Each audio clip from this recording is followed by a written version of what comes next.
오래됐습니다.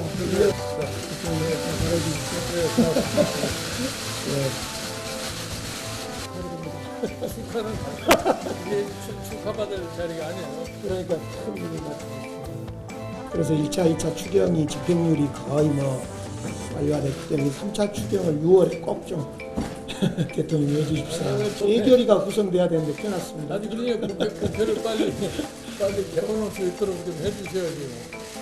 대통령님은 5일날 개원연설 하시려고 막 문장도 다듬고 열심히 지금 거대 여당이 거기에 대해서 좀 포용적인 자세를 좀 취해줘야 될 거예요. 아무튼 대표님이 지혜를 좀 만들어 주십시오. 강수께서 여당에 좀 영향력을 행사해가지고 빨리 협상 이루어지도록 해요. 제가 우리 청와대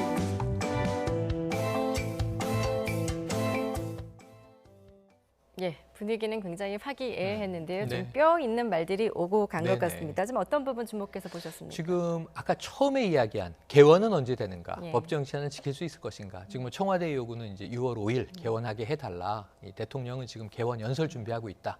추경에 대한 설명까지 하죠. 지금 청와대 입장이죠. 지금 강기정 정무수석 오늘 이제 발언한 내용이 보도된 걸 보니까 3차 추경은 35조 플러스 알파 이렇게 돼 있더라고요. 어마어마한 일이죠. 근데 야당의 협조 없이는 이 분위기 좋게 코로나19 이제 국난 극복을 하기는 쉽지 않아 보입니다. 거기에 대한 이제 당부를 청와대 입장에서 한 거고요. 지금 오히려 이제 거대 여당이 이 개원의 물꼬를 풀어줘야 한다가 이제 김종인 위원장의 말이었는데 저 이야기는 이 야당과 정부 간에 오갈 만한 이야기예요. 그런데 문제는 제가 본 거는 분위기입니다. 분위기가 나쁘지가 않아요. 이 김종인 위원장이 상당히 좀 이제 이 표정이 엄한 분입니다. 그리고 말도 뼈 있게 하는 분인데 지금 오늘의 분위기는 좀 상당히 훈훈한 편이다. 그러니까 사실은 이건 뭘 의미하는 거냐면 여당에게 협조하겠다든가 이런 야당의 이제 급박한 전환이 아니라 지금 준비하고 있는 게 뭔가 좀 순조로운 것 같아요. 김종인 위원장이 내놓을 게 많다. 그러면서 제가 보기에는 이제 여당 측과 청와대가 야당과 협치를 잘 하려면 또 야당이 내놓는 정책이나 안을 들어줄 필요가 있거든요. 예. 지금 주호영 원내대표가 지난주 청와대 갔을 때 요청한 게 바로 받아들여졌죠.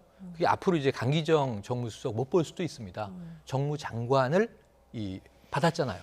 그럼 이제 특임장관이라고 과거에 불렀는데 정무장관이 이제 야당과의 또 이 협상 채널이 될 가능성이 있어요. 이런 것들을 이제 지켜본다면 사실은 야당이 빨리 좀 좋은 정책들을 내고 개원은 아까 처음에 얘기했지만 법정 시한을 지키고 하지만 또 이 여당의 입장을 100% 관철시키기보다는 지금 18개 상임위 다 가져가겠다. 이거는 누가 봐도 민주당이 압박 전략을 쓰는 거지 실제로 그러기는 쉽지 않아 보입니다. 그러면 예. 이틀 동안 빨리 주고받을 걸 나누는데 김종인 위원장이 좀 뒤에서 원외 현재 당대표 역할을 하는 비대위원장입니다만 좀 이제 아마 오늘부터 이제 뭔가 지휘와 압력이 들어가지 않을까 생각을 해봅니다. 예, 오늘 김종인 비대위원장이 그 비공개 회의에서는 또 이런 말을 했다고 합니다. 177석을 보유하고선 무슨 걱정이 그렇게 많냐라고 말을 했다고 하는데요. 이건 어떤 배경에서 나온 말일까요? 내가 무섭냐 이 얘기죠. 예.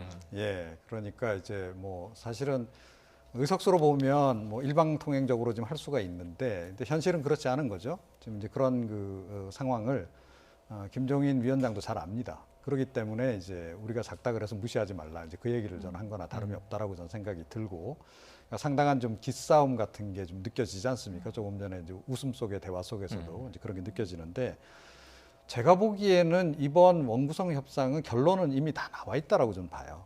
그러면 빨리 서로 주고받을 거 빨리 주고받고 빨리 끝내라. 이렇게 좀 말씀을 드리고 싶고, 법사위원장 제가 보기에는 뭐 어차피 미래통합당 줘야 될 것 같고, 예결특위 위원장 자리는 지금 추경안 때문에라도 포기를 못하는 상황 아니겠습니까? 자, 그러면 빨리 끝내라. 그리고 정상개원을 하는 게 좋겠다. 이렇게 생각을 하고, 김종인 위원장은 이른바 빅딜이라는 게 통하는 분 아닙니까? 자, 그러니까 빅딜을 빨리 하는 게 좋지 않겠나 이렇게 생각합니다. 예, 앞서 김종인 비대위원장이 오늘 첫 의원총회에 참석해서 의원들과 상견례를 했는데요. 당내 일부 비판을 의식한 듯 몸을 낮춘 자세를 보였습니다. 직접 들어보시죠. 제가 이 비상대책위원장을 맡아서 정식으로 취임을 하면서 뭐라고 말씀을 드렸냐면은 이 당을 진취적인 정당으로 만들겠다 이렇게 얘기를 했습니다. 그래서 여러분에게 제가 간곡하게 부탁을 드리는 것은 다소 불만스러운 일이 있다 하더라도 다소 과거와 같은 가치관에서 조금 떨어지는 일이 있다 할지라도 이것에 대해서 시비를 너무 거지 마시고 다들 협력을 해서 이 당이 정상적인 궤도에 올라서 다음 대선을 제대로 치를 수 있는 그러한 소위 체제를 갖출 수 있는데 많은 협력을 갖다가 당부가 됩니다. 예. 시비를 걸지 말라라는 말이 굉장히 눈에 네, 띄는데요. 네. 자유우파, 보수라는 말 쓰지 말자라는 네. 이제 김종인 위원장의 이런 발언에 당내에서 좀 일부 비판이 있기도 했습니다. 네. 이런 걸 좀 의식해서 오늘 좀 고개를 숙였다라고 볼 수 있을까요? 그렇죠. 그럴 가능성이 있죠. 지금 이제 이 정체성을 완전히 탈바꿈하려는 시도입니다. 지금 사실은 보수라는 말 쓰지 마라, 우파라는 말 쓰지 마라, 특히 자유우파 뭐 이런 말 쓰지 마라.